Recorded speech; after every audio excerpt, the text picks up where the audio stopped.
ദാനങ്ങളാൽ സന്തോഷിപ്പിക്കുകയും ചെയ്യണമേ. നിന്റെ ദിവ്യകൽപ്പനകളിൽ നിന്നുള്ള ആനന്ദം കൊണ്ട് ഇവരെ നിറയ്ക്കണമേ.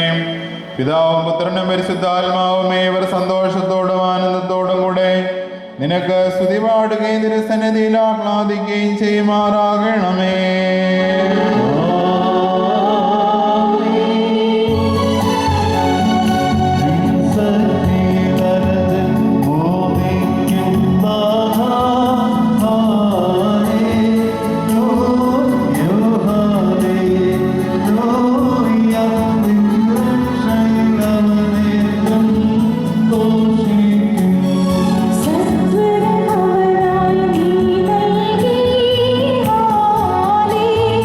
No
മിശിഹായോടുള്ള ബഹുമാനത്തെ പ്രതി നിങ്ങൾ പരസ്പരം വിധേയരായിരിക്കുവിൻ.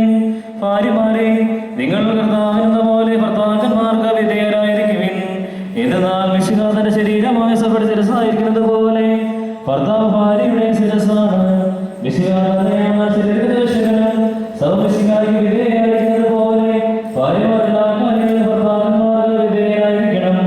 ഭർത്താക്കന്മാരെ, മിശിഹാ സഭയെ സ്നേഹിക്കുകയും അവളെ വിശദീകരിക്കുവാൻ വേണ്ടി തന്നെ സമർപ്പിക്കുകയും ചെയ്തതുപോലെ നിങ്ങൾ ഭാര്യമാരെ സ്നേഹിക്കണം.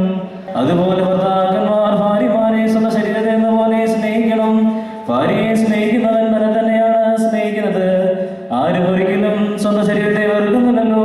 മിശിഹാ സഭയെ എന്ന പോലെ അവനതിനെ പരിപോഷിപ്പിക്കുകയും പരിപാലിക്കുകയും ചെയ്യുന്നു. എന്തെന്നാൽ നാം അവന്റെ ശരീരത്തിന്റെ അവയവങ്ങളാണ്. ഇക്കാരണത്താൽ പുരുഷൻ പിതാവിനെയും മാതാവിനെയും വിട്ട് ഭാര്യയോട് ചേരും. അവർ രണ്ടുപേരും ഒന്നാവുകയും ചെയ്യും. ഇതൊരു വലിയ രഹസ്യമാണ്. ഞാൻ മിശിഹായുടെ സഭയെ കുറിച്ചാണ് പറയുന്നത്.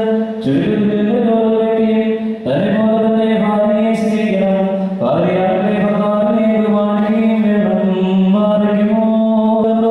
വായിക്കപ്പെടുന്ന കർത്താവേ മിശിഹായുടെ വിശുദ്ധ എവങ്കേലിയോനിലെ ദൈവത്തിന്റെ ജീവനുള്ള വചനങ്ങൾ ആദരവോടെ ഭക്തിയോടെ കൂടെ നാം ശ്രദ്ധിച്ച് കേൾക്കണം.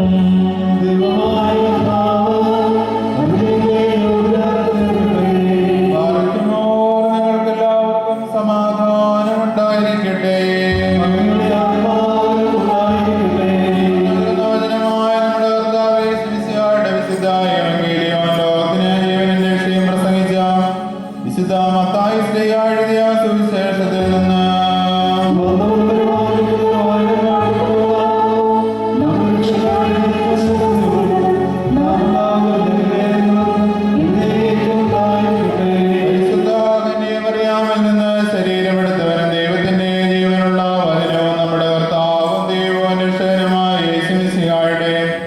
ലോകവാസകാലത്ത് ഇപ്രകാരം പഠിപ്പിച്ചു. യേശു തമ്പുരാൻ ഗലീല വിട്ട് യോർദാനക്കരെ യൂദായുടെ അതിർത്തിയിലെത്തി. വലിയ ജനക്കൂട്ടങ്ങൾ അവിടുത്തെ അനുഗമിക്കുകയും അവിടെ വെച്ച് അവൻ അവരെ സുഖപ്പെടുത്തുകയും ചെയ്തു. പരീശന്മാർ അടുത്തിയെന്നവനെ പരീക്ഷിച്ചുകൊണ്ട് ചോദിച്ചു, ഏതെങ്കിലും കാരണത്താൽ ഒരുവൻ ഭാര്യയെ ഉപേക്ഷിക്കുന്നത് നിയമാനുസൃതമാണോ? അവൻ മറുപടി പറഞ്ഞു, സൃഷ്ടാവാദി മുതലേ അവരെ പുരുഷനും സ്ത്രീയുമായി സൃഷ്ടിച്ചുവരും. ഇക്കാരണത്താൽ പുരുഷൻ പിതാവിനെയും മാതാവിനെയും വിട്ട് ഭാര്യയോട് ചേർന്നിരിക്കും. അവരിരുവരും ഏകശരീരമായി തീരുമെന്ന് അവിടുന്ന് അരുളി ചെയ്തിട്ടുണ്ടെന്ന് നിങ്ങൾ വായിച്ചിട്ടില്ലേ? ആകയാൽ അവർ രണ്ടെല്ലാം ഒരു ശരീരമാകുന്നു. ദൈവം സംയോജിപ്പിച്ചത് മനുഷ്യർ വേർപിരിക്കരുത് എന്ന് താൻ അരുളി ചെയ്തു. ഇന്ന് വിവാഹ കൂദാശയിലൂടെ ഈ ബലിപീഠത്തിൻ്റെയും ഈ സമൂഹത്തിൻ്റെയും മുമ്പിൽ നമ്മുടെ ഈ പ്രിയപ്പെട്ട രണ്ട് മക്കള് മോബിനും ടെസയും ദൈവത്തിൻ്റെ മുമ്പിൽ സത്യം ചെയ്തുകൊണ്ട് സമ്മതം പ്രകടിപ്പിച്ചുകൊണ്ട് കുടുംബജീവിതത്തിലേക്ക് പ്രവേശിക്കുകയാണ്. നമ്മളിവിടെ കൂടിയിരിക്കുന്നവർ ഏവർക്കും നമ്മുടെ ഉള്ളിൽ ഇവരുടെ കുടുംബജീവിതവും മുന്നോട്ടുള്ള ഇവരുടെ നടത്തിപ്പും ദൈവത്തോടു കൂടിയുള്ള ഇവരുടെ ആ പ്രയാണവുമാണ് നമ്മുടെ മനസ്സിൽ ഉണ്ടാവേണ്ടത്. നമുക്കറിയാം, ക്രിസ്തീയ കുടുംബജീവിതം മറ്റ് ജീവിതത്തെ അപേക്ഷിച്ച് വളരെ വ്യത്യസ്തമാണ്. ക്രിസ്തീയ വിശ്വാസത്തിൽ പല അന്തസ്സുകളിലേക്ക് ഒരു വ്യക്തി വിളിക്കപ്പെടുന്നുണ്ട്. എല്ലാവർക്കും ഇത് വെറുതെ കിട്ടുന്ന ഒന്നല്ല.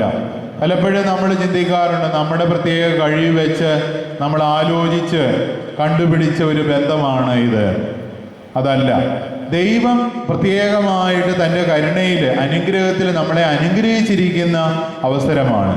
ധാരാളം ശിഥിലീകരണങ്ങൾ നമ്മുടെ കുടുംബജീവിതങ്ങളിൽ ഉണ്ടാവുന്നുണ്ട്. ഇന്ന് കുടുംബ കച്ചേരികളിൽ, അതുപോലെ തന്നെ രൂപതാ കച്ചേരികളിലൊക്കെ വരുന്ന കേസുകൾ നമുക്കറിയാം.